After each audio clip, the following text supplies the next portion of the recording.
Bismillahirrahmanirrahim. Assalamualaikum warahmatullahi wabarakatuh. Innal hamdalillah nahmaduhu wa nasta'inuhu wa nastaghfiruhu wa nastahdihi wa natubu ilayh wa na'udzu billahi min shururi anfusina wa sayyiati a'malina may yahdihillahu fala mudilla lahu wa may yudlil falan tajida lahu waliyyan mursyida. Nashhadu an la ilaha illallah wahdahu la syarika lahu wa nashhadu anna Muhammadan 'abduhu wa rasuluh.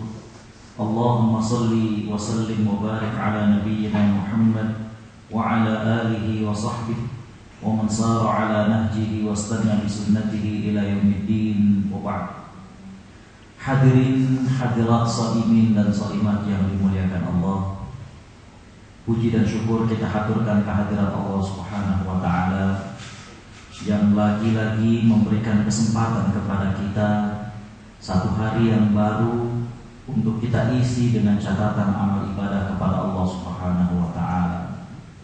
Belum tentu manusia yang lain diberikan kesempatan yang sama seperti kita, tapi Allah Subhanahu wa taala memberikan kesempatan lagi kepada kita suatu hari yang baru untuk kemudian kita tinggalkan keburukan-keburukan kita tingkatkan amal ibadah kita kepada Allah Subhanahu wa taala dalam rangka mensyukuri nikmat hari yang Allah berikan kepada kita.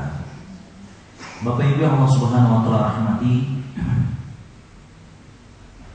Allah Subhanahu wa taala pernah mengatakan kepada Nabiullah Musa alaihi salam untuk mensyukuri seluruh nikmat yang Allah berikan kepadanya. Maka Nabiullah Musa kemudian menjawab tanpa bermaksud membantah perintah Allah Subhanahu wa taala. Nabi Musa mengatakan, "Ya Rabb, ashkur wa syukru bika ni'mah." Ya Allah, apakah mungkin aku mensyukuri seluruh nikmat yang Kau berikan kepadaku, sedangkan kesyukuran itu sendiri adalah nikmat yang baru. Artinya Bapak Ibu yang Allah Subhanahu wa taala rahmati, belum tentu semua makhluk Allah Subhanahu wa taala, belum tentu semua manusia diberikan nikmat untuk mampu bersyukur. Karena itu ketika kita diminta untuk mensyukuri seluruh nikmat Allah, maka para ulama mengatakan ketika kita bersyukur, mestinya kesyukuran tersebut disusul dengan kesyukuran berikutnya. Karena tidak semua orang mampu untuk bersyukur. Karena itulah Bapak Ibu yang Allah Subhanahu wa taala rahmati, suasana seperti ini, majelis seperti ini, pengajian-pengajian seperti ini sebenarnya adalah dalam rangka untuk menjaga keimanan kita, menjaga diri kita untuk kemudian senantiasa merasa bersyukur kepada Allah Subhanahu wa taala. Shalawat teriring salam semoga tercurah kepada junjungan kita Nabi Muhammad sallallahu alaihi wasallam, yang mana hadirin ikhwatal iman rahimakumullah, beliau mengajarkan kepada kita tentang bagaimana capaian-capaian prestasi amal kepada Allah Subhanahu wa taala. Hadirin hadirat ikhwatal iman rahimakumullah, kita lanjutkan kajian sirah kita setelah kita membahas tentang sahabat Abu Bakar As-Siddiq, Umar bin Khattab, Uthman bin Affan. Maka hadirin ikhwatal iman rahimakumullah, pagi hari ini kita akan mengambil salah seorang sahabat Nabi sallallahu alaihi wasallam yang sangat mulia. Beliau adalah Ali bin Abi Thalib radhiyallahu anhu. Hadirin ikhwatal iman rahimakumullah, Ali bin Abi Thalib merupakan putra dari paman Nabi, yaitu Abu Thalib. Seseorang yang sangat-sangat menunjukkan perhatian dan pembelaannya kepada Nabi sallallahu alaihi wasallam. Dalam banyak kesempatan orang-orang Quraisy beberapa kali datang kepada Abu Thalib minta agar di-stop, minta agar dihentikan dakwah yang dilakukan oleh Nabi sallallahu alaihi wasallam. Tapi hadirin ikhwatal iman rahimakumullah, lagi-lagi Abu Thalib membiarkan baginda sallallahu alaihi wasallam dengan dakwahnya. Lagi-lagi Abu Thalib menunjukkan bagaimana pembelaan beliau kepada Nabi sallallahu alaihi wasallam. Bahkan hadirin ikhwatal iman rahimakumullah, sempat suatu saat orang Quraisy datang kepada Abu Thalib dengan membawa seorang pemuda yang tampan yang bernama Imarah. Jadi orang-orang Quraisy datang kepada Abu Thalib membawa seorang pemuda tampan dan mengatakan kepada Abu Thalib, kalau engkau sayang kepada Muhammad, karena dia memiliki paras yang tampan, maka tukarkanlah dengan pemuda ini. Abu Thalib saat itu marah, hadirin khotul iman rahimahumullah. Alangkah kejinya perkataan kalian. Apakah kalian menukarkan pemuda ini dengan kemenakanku, sedangkan aku mengurus pemuda ini dan kalian bunuh keponakanku? Hadirin khotul iman rahimahumullah.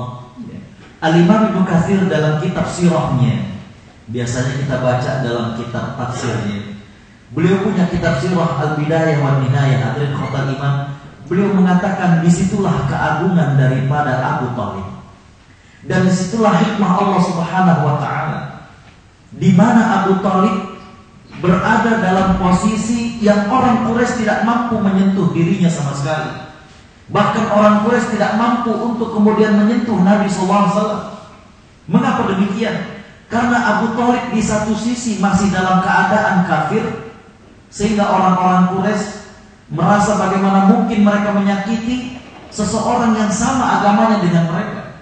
Tapi di satu sisi juga mereka tidak bisa untuk menyentuh Nabi Muhammad, karena Abu Thalib membela Nabi Muhammad SAW. Disinilah hikmah Allah Subhanahu wa Ta'ala, bahwa Abu Thalib dalam keadaan kafir, tapi juga dia membela Nabi SAW. Al-Imam Ibnu Katsir mengatakan, kalaulah Abu Thalib kemudian menyatakan Islam, maka sudah barang tentu Abu Thalib dan Muhammad SAW akan dicederai oleh orang-orang Quraisy. Inilah hikmahnya.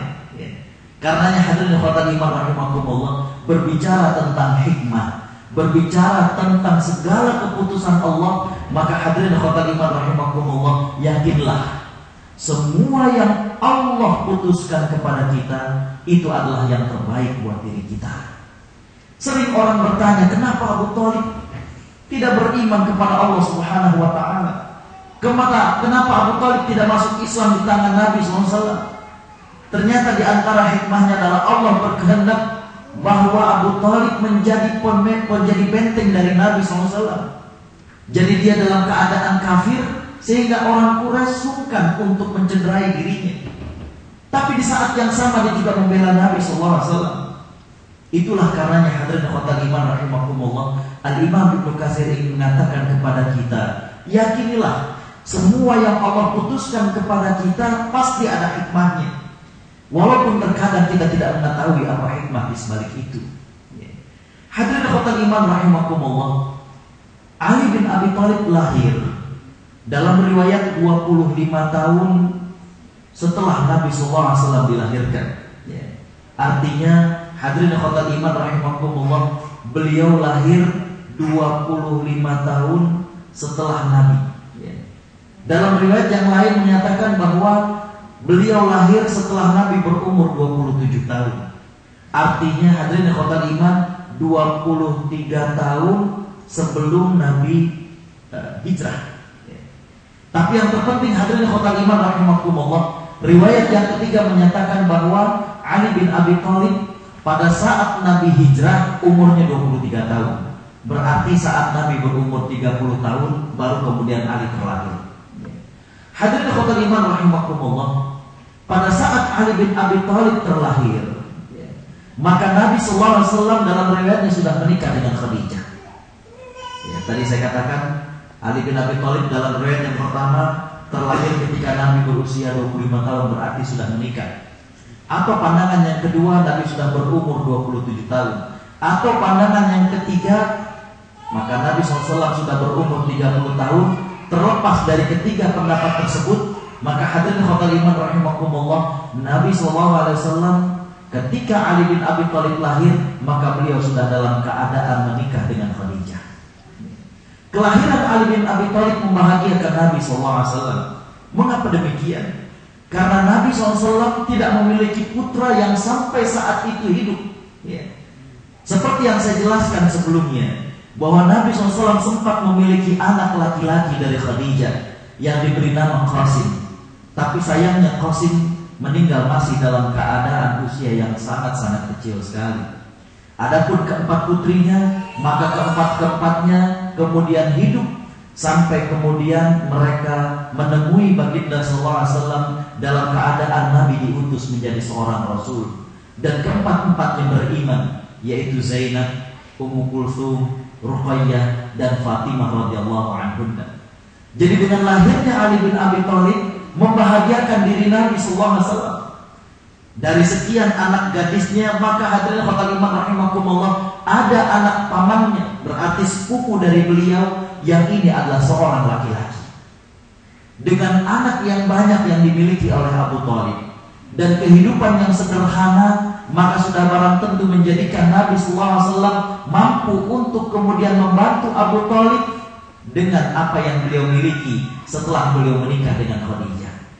Jadi kan setelah beliau menikah dengan Khadijah, maka hadirin khotul iman rahimakumullah, tentunya kehidupan Nabi sallallahu alaihi wasallam semakin baik. Maka dengan demikian Ali bin Abi Thalib, hadirin khotul iman rahimakumullah, sering mendapatkan asuhan dari Nabi sallallahu alaihi wasallam. Begitu dekatnya Ali bin Abi Thalib dengan Nabi sallallahu alaihi wasallam, sehingga Ali bin Abi Thalib merupakan salah seorang yang begitu disayang oleh Nabi. Hadirin khotul iman rahimakumullah, ada beberapa kesempatan yang menunjukkan bagaimana kemuliaan daripada Ali bin Abi Thalib. Yang pertama sekali adalah hadirin khotul iman pada saat perang Badar. Perang Badar ini merupakan perang pertama yang merupakan perang penentuan tentang bagaimana eksistensi kaum muslimin atau terutama para sahabat. Karena hadirin khotul iman rahimakumullah, sebenarnya perang Badar ini niatnya adalah untuk menjegat daripada kafilah dagang Abu Sufyan. Sebagaimana yang kita maklum bahwa Nabi SAW dengan para sahabat saat mereka hijrah dari Mekah ke Madinah, mereka banyak meninggalkan harta mereka di Mekah. Bahkan tidak sedikit di antara para sahabat yang diminta paksa untuk meninggalkan hartanya di Mekah. Maka kemudian Nabi SAW mendengar bahwa Abu Sufyan akan kembali selepas dia berdagang dari Syam dan melewati daerah sekitar Madinah. Maka Nabi SAW mengajak para sahabat untuk mencegat kafilah dagang Abu Sufyan. Tapi ternyata hadirin khotul iman rahimakumullah, Abu Sufyan dengan mata-matanya mengetahui akan rencana Muhammad SAW. Maka kemudian dia mengutus seseorang untuk memberitahukan kepada orang Quraisy bahwa kafilah mereka, bahwa barang dagangan mereka akan dirampas oleh Muhammad SAW. Maka hadirin khotul iman rahimakumullah, orang tersebut dengan mendramatisir, maka kemudian hadirin khotul iman rahimakumullah, dia berteriak-teriak ketika memasuki kota Mekah, sehingga kemudian menjadi perhatian besar. Dan hadirin khotul iman rahimakumullah, maka semua kalangan dari para pemuka Quraisy, mereka ikut serta berusaha menyelamatkan dagangan mereka. Hadirin khotul iman rahimakumullah, ada seseorang yang bernama Hindun yang saat itu bermimpi. Hadirin khotul iman rahimakumullah, dalam mimpinya beliau hadirin khotul iman melihat ada seseorang yang menjatuhkan sesuatu dari atas bukit, dan kemudian batu tersebut menimpa daripada rumah yang ada dan menghancurkan semua rumah yang ada tersebut. Maka hadirin khotul iman rahimakumullah, pada saat mimpi ini diutarakan kepada orang-orang Quraisy, maka mereka memandang bahwa tidak perlu melanjutkan rencana penyerangan kepada Muhammad. Mereka takut bahwa arti dari mimpi tersebut adalah bahwa setiap rumah yang mengirim utusannya untuk melawan Muhammad, maka rumah tersebut atau orang tersebut akan binasa. Tapi hadirin khotul iman rahimakumullah, dengan sombongnya Abu Jahal, kemudian hadirin khotul iman, beliau tetap memprovokasi orang-orang Quraisy untuk melanjutkan rencana menyerang Muhammad SAW. Maka akhirnya berangkatlah mereka, hadirin khotul iman rahimakumullah. Perang Badar ini terjadi di bulan Ramadan. Hadirin khotul iman, berangkatlah tentara kafir dengan membawa pasukan yang banyak. Hadirin khotul iman rahimakumullah, jumlah unta yang mereka bawa saja cukup banyak. Belum lagi kendaraan berkuda, hadirin khotul iman, dalam riwayat yang mencecah 1000 orang. Hadirin khotul iman rahimakumullah, di saat yang sama kafilah Abu Sufyan Kemudian mereka mengirim mata-mata untuk mengetahui pergerakan daripada para sahabat dan Nabi SAW. Maka mereka mendapatkan informasi bahwa Nabi SAW dengan para sahabat kemudian keluar dari kota Madinah melalui jalur sebelah kiri. Dengan kepandaian dan kecerdikan dari Abu Sufyan, hadirin ikhwatal iman rahimakumullah, maka kemudian Abu Sufyan memutar dari arah sebelah kanan. Sebenarnya kafilah dagang ini sudah selamat, dan Abu Sufyan sudah menyampaikan utusannya kepada tentara kafir bahwa dagangan mereka sudah selamat. Tapi lagi-lagi Abu Jahal dengan pongah dan sombongnya, dia mengatakan kalau memang dagangan kita sudah selamat, maka kita akan adakan pesta di luar dari kota Madinah untuk menunjukkan kepada orang Arab bagaimana gagahnya kita. Kita akan minum minuman, kita akan menonton tari-tarian selama 3 hari 3 malam, makan dan berpesta untuk menunjukkan bahwa Muhammad telah tiada. Gak ada artinya. Jadi artinya mereka ingin menunjukkan kekuatannya kepada orang Arab. Hadirin ikhwatal iman rahimakumullah, maka terjadilah apa yang terjadi. Ketika mereka akhirnya kemudian masuk ke daerah Badar, hadirin ikhwatal iman rahimakumullah, ternyata niatan Nabi dengan para sahabat yang tadinya untuk mencegah kafilah dagang, sekarang mau gak mau harus berjumpa dengan tentara. Al-Quran menggambarkan dalam surat Al-Anfal, hadirin ikhwatal iman, bagaimana perasaan para sahabat, ada juga rasa getar di hati.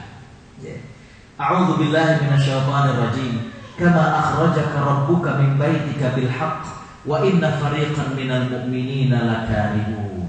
Sebagaimana Allah mengeluarkan dirimu dari rumahmu dengan benar, maka ada sekelompok dari orang yang beriman yang mereka merasa, hadirin ikhwatal iman, ada rasa gundah di hatinya. Hadirin ikhwatal iman rahimakumullah, mengapa demikian? Karena jumlah tentara kaum muslimin hanya 300 sekian, dan mereka tidak lengkap dengan persenjataan karena niat mereka adalah untuk mencegat kafilah dagang. Tapi sekarang yang akan mereka hadapi adalah tentara yang lengkap dengan persenjataannya dengan jumlah 3 kali lipat. Hadirin ikhwatal iman rahimakumullah, sekali lagi Allah Subhanahu wa taala melanjutkan dalam surat Al-Anfal tersebut, bahwa Allah Subhanahu wa taala telah menjanjikan salah satu daripada 2 kebaikan. Artinya baik mendapatkan kafilah dagang tersebut ataukah kemenangan. Tapi tentunya orang-orang yang beriman, wa tawadduna anna ghaira dzati syaukati takunu lahum. Mereka berharapnya yang gak ada duri itu yang buat mereka. Artinya kaum muslimin tadinya berharap ya gak susah-susah berperang melawan tentara tadinya. Kalau mencegat kafilah dagang kan lebih mudah. Maka hadirin ikhwatal iman rahimakumullah, tepat pada tanggal 20 Ramadan, hadirin ikhwatal iman rahimakumullah, bertemulah kedua-dua pasukan.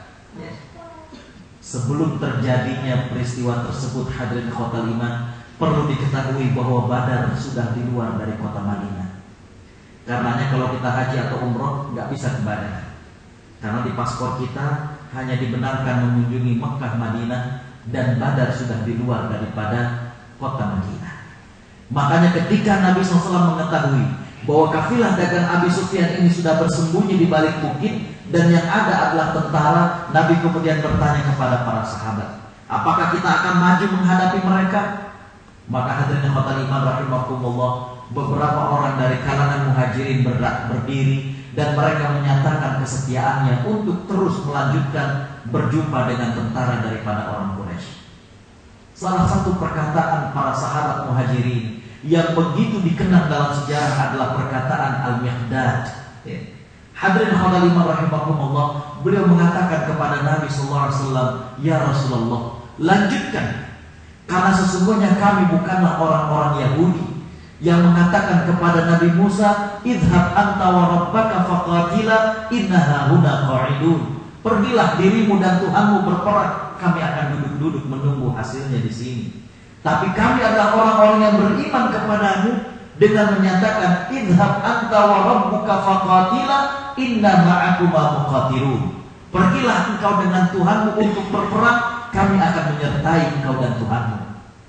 Senang Nabi. Ditanya lagi, adakah yang memiliki komentar? Ada lagi dari kalangan muhajirin. Terus akhirnya hadirin khotimah rahimakumullah, seorang sahabat yang bernama Sa'ad bin Mu'adz, ketua kabilah Ansor, beliau mengatakan, ya Rasulullah, kayaknya yang kau tunggu ini adalah statement dari orang Ansor. Beliau faham. Karena hadirin khotimah rahimakumullah, kalau kita kembali ke belakang, pada saat Bai'atul Aqabah, baiat sumpah setia kalangan Madinah, kalangan penduduk Madinah kepada Nabi sebelum Nabi hijrah adalah mereka akan setia mendampingi Nabi selama Nabi berada di Madinah. Sedangkan Badar di luar kota Madinah. Bisa dipahami? Maka saat itu sebenarnya diperlukan adalah bagaimana komitmen dari orang Madinah. Maka kemudian Sa'ad bin Mu'adz mengatakan kesediaannya, dan kesediaannya maka kemudian hadirin khotimah bertemulah kedua-dua pasukan. Yang menariknya adalah bahwa sebelum bertemu fisik dua-dua pasukan ini, ada yang diistilahkan dengan al-mubarazah, duel satu lawan satu. Disinilah peranan Abu Thalib yang kemudian meninggikan bagaimana semangat dan juga hadirin khotimah rahimakumullah rasa percaya diri daripada kaum muslimin. Hadirin khotimah rahimakumullah, dari orang-orang Quraisy tampil 3 orang, ya. Ada Uyainah, ya, dan Urwah dan lain sebagainya. Hadirin khotimah rahimakumullah, mereka orang-orang yang terkenal sangat pandai dalam pertarungan duel. Hadirin khotimah rahimakumullah, maka dari kalangan para sahabat ada 2 orang putra dari Afra, seorang sahabat wanita yang terkenal anak-anaknya pemberani. Maka kedua-dua tersebut, anak tersebut maju, ditambah 1 orang lagi, 3 berhadapan dengan 3. Tapi dengan pokahnya Abu Jahal lagi-lagi mengatakan, kita nggak ada urusan sama orang-orang Ansor, kita nggak ada urusan sama orang-orang Madinah, tukar sama yang lain. Nggak mau dia ngadepin orang-orang Madinah, karena menurut mereka yang ada urusan dengan orang-orang yang berasal dari Mekah.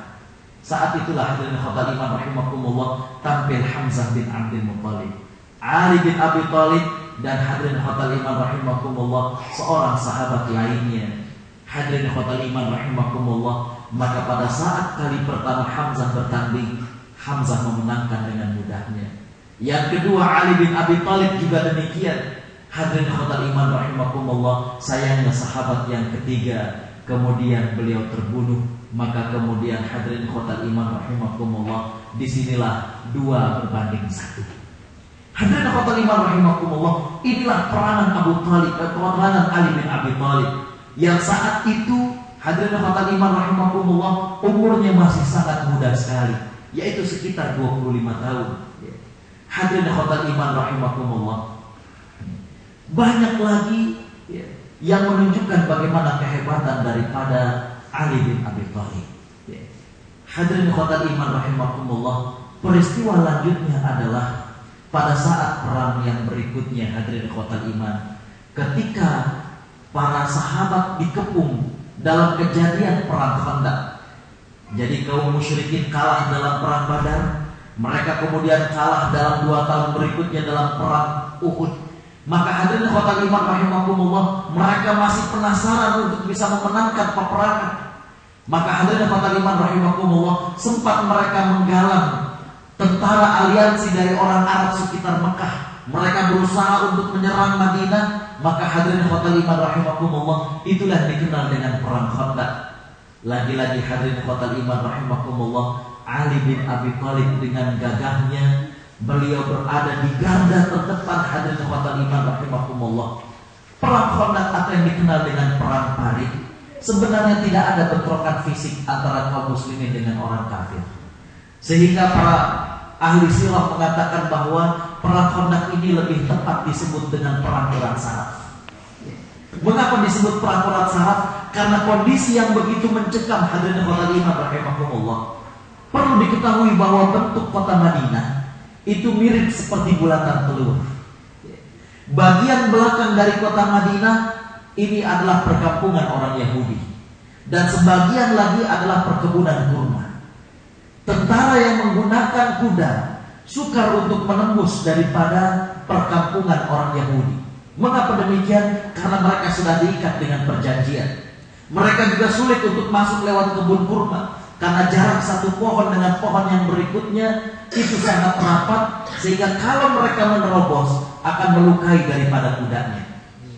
Bagian depan inilah yang dibuat parit, hadirin khotul iman rahimakumullah, dengan kedalaman sekitar 5-7 meter, dengan lebar 10 meter, tidak memungkinkan kuda untuk langsung melompat. Kalaupun dia melompat maka akan ke bawah. Pada saat itulah para sahabat sudah menanti dengan anak panah mereka. Hadirin khotul iman rahimakumullah, disinilah Ali bin Abi Thalib lagi-lagi berada pada garda terdepan.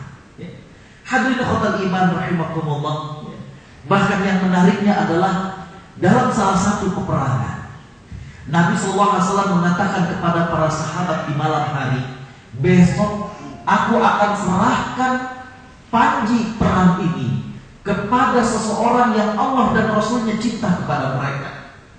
Malam itu para sahabat tertidur dengan bermimpikan bahwa mereka akan diberikan panji atau bendera tersebut. Ternyata hadirin khotul iman rahimakumullah, ketika pagi hari Nabi SAW kemudian bertanya, di manakah Ali bin Abi Thalib?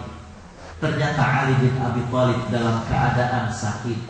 Maka Nabi SAW meminta kepada sahabat untuk memanggilkan Ali dan kemudian menyerahkan daripada panji tersebut. Hadirin khotul iman rahimakumullah, inilah yang menunjukkan bagaimana kemuliaan Ali bin Abi Thalib.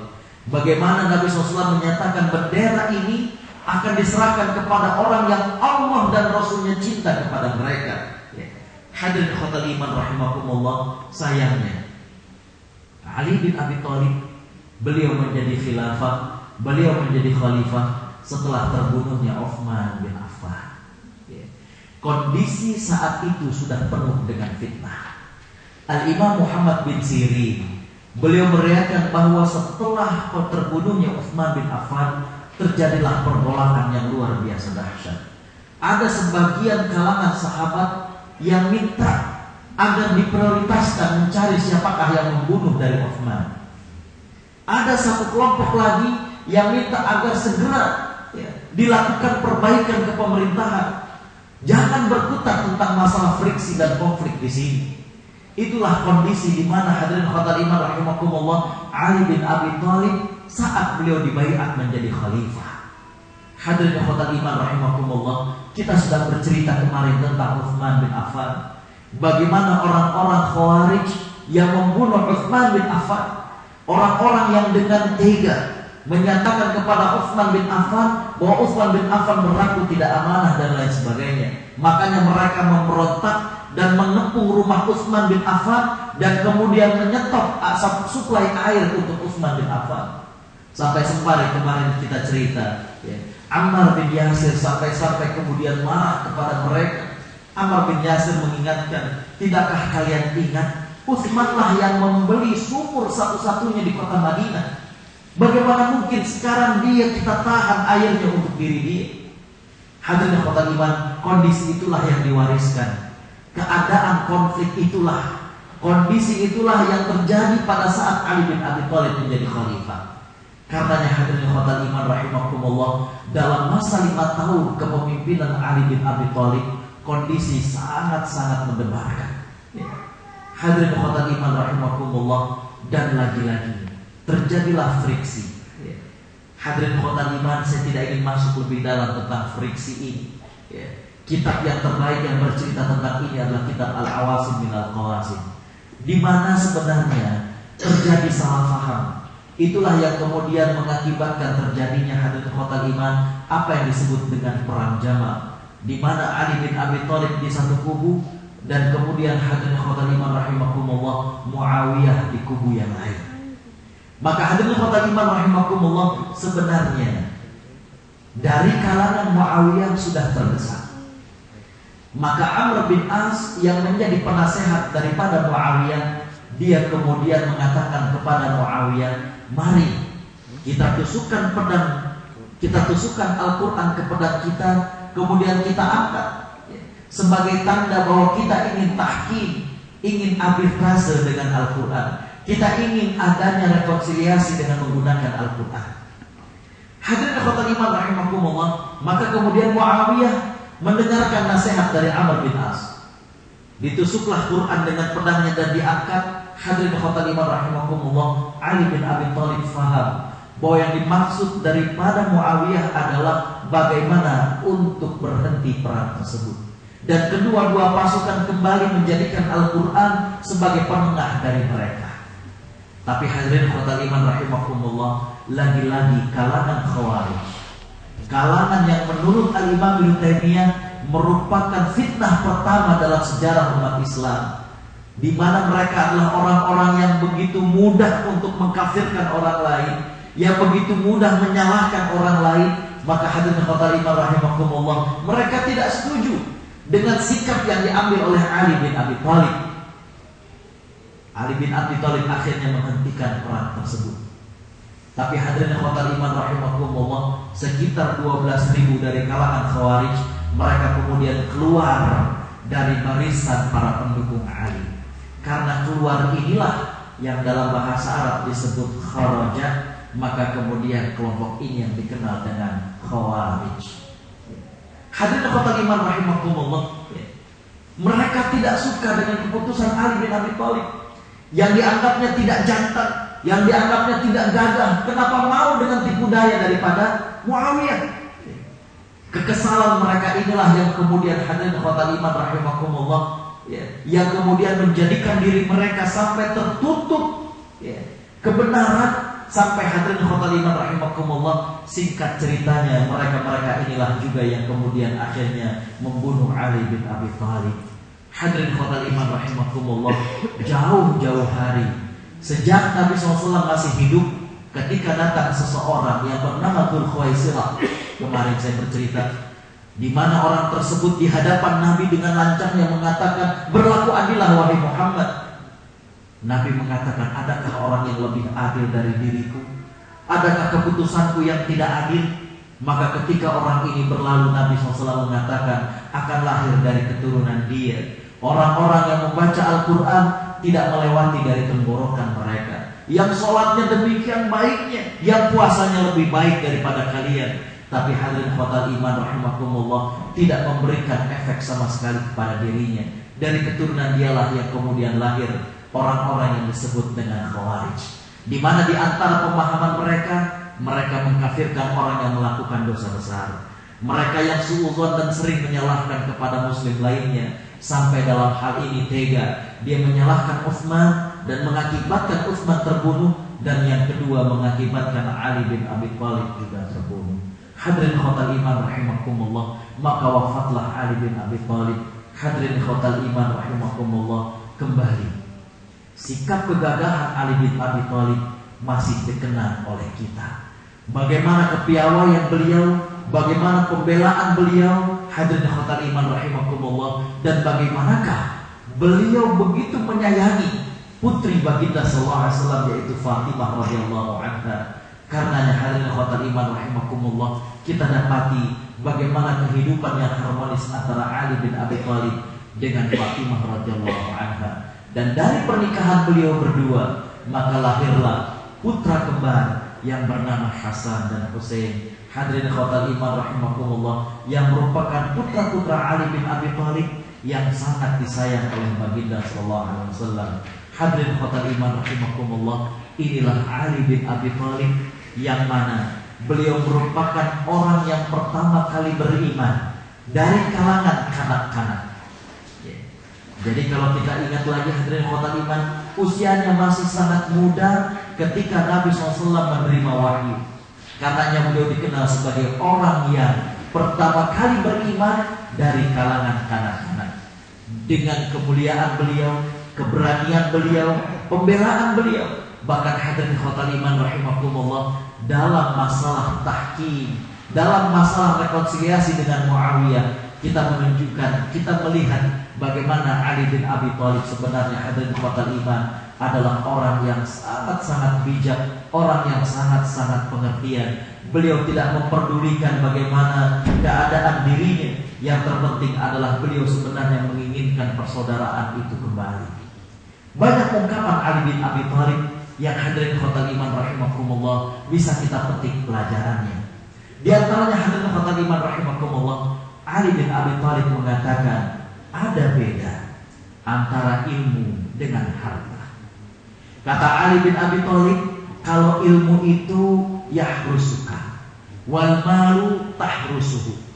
Beda antara ilmu dengan harta. Yang pertama kata Ali bin Abi Thalib, kalau ilmu itu akan menjaga kita, tapi kalau harta kita yang menjaganya.